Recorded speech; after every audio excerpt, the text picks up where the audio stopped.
ಆ, ಆಮೇಲೆ ಕೆಲವು ನಿಮ್ ವಿಡಿಯೋಸ್ ನೋಡ್ಬಿಟ್ಟುನು ಹ್ಮ್. ಅದೇನೋ IBS ಹೇಳ್ತಿರಲ್ಲ, ಹಾ. 3-4 ಸಲ ಹೋಗ್ತಿದ್ದೆ. ಹಾ. ಅದು ಕಡಿಮೆ ಆಗಿದೆ. IBS ನಿಮ್ ಕಡಿಮೆ ವಿಡಿಯೋಸ್ ಆಯ್ತಾ? ಎಲ್ಲ ಕಡಿಮೆ ಆಗಿದೆ. ಹ್ಮ್. ಹ್ಮ್. ಈಚಿಂಗ್ ಎಷ್ಟು ತುಂಬಾ ವರ್ಷದಿಂದ ಇತ್ತು IBS ನಿಮ್ಗೆ? ಸುಮಾರು ತಿಂಗಳಿಂದ ಇರ್ತಾರೆ. ಜಾಸ್ತಿನೇ 3-4 ಸತಿ ಬೆಳಿಗ್ಗೆ ಒಮ್ಮೆ ಸಂಜೆ ಅಷ್ಟೇ ಹ್ಮ್. ಹೋಗ್ಬೇಕಲ್ಲ, 4-5 ಸಲ ಹೋಗ್ತೀನಿ. ಹಾ ಹಾ ಹಾ ಆದ್ರೆ ಈಗ ಹಾ. ಕಡಿಮೆ ಆಗಿದೆ.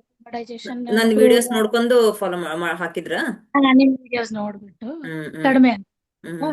ಹ್ಮ್. ಹಾಗಾಗಿ ಹ್ಮ್. ಆಮೇಲೆ ಇದು ಕಿಡ್ನಿ ಮತ್ತೆ UV-ದೇನೋ ಅಂತ ಹೇಳ್ತಾರೆ, ಏನ್ ಬ್ಲ್ಯಾಕ್ ಆಗಿರೋದಕ್ಕೆ ಏನು? ಹಾ, ಅಂದ್ರೆ ಕಿಡ್ನಿ ಮತ್ತೆ ಯೂರಿನ್ ಬ್ಲಾಡರ್ ಅಲ್ಲಿ ಜಲತತ್ವ ಜಾಸ್ತಿ ಆಗಿರುತ್ತೆ.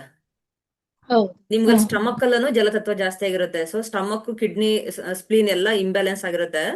ಅದನ್ನ ಸ್ಟ್ರೆಂತ್ ಹ್ಮ್ ಮಾಡಿದ್ರೆ ಎಲ್ಲ ಸರಿ ಹೋಗುತ್ತೆ. ಈಗ ಅದಕ್ಕೋಸ್ಕರ ನಿಮ್ಗೆ IBS ಪ್ರಾಬ್ಲಮ್ ಅಂದ್ರಲ್ಲ, ಅದೆಲ್ಲ ಸ್ಪ್ಲೀನ್, ಕಿಡ್ನಿ ಅಲ್ಲೆಲ್ಲ ಹೋಲ್ಡಿಂಗ್ಸ್ ಇರಲ್ಲ.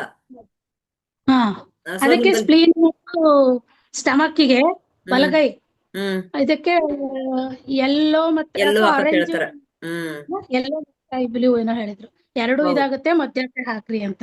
ಹಿಂಗೆ ಹ್ಮ್. ವಿಡಿಯೋಸ್ ನೋಡಿದ್ರೆ ಅದು ಹ್ಮ್. ತುಂಬಾ ಇದನ್ನಾಗಿದೆ. ಹ್ಮ್. ಅದು ಕಡಿಮೆ ಆಗಿರ್ಬೇಕಿತ್ತು. ಇದು ಮಾತ್ರ ಅದಾಗುತ್ತಾ ಈ ಇದರಿಂದಾನೆ ಸ್ಪ್ಲೀನ್ ಪ್ಯಾನ್? ಕ್ಯೂರ್ ಆಗುತ್ತೆ ಇದೆ. ಈಗ ನೋಡಿ IBS ಅದು ಎಷ್ಟೋ ವರ್ಷದಿಂದ ಇರೋದು IBS.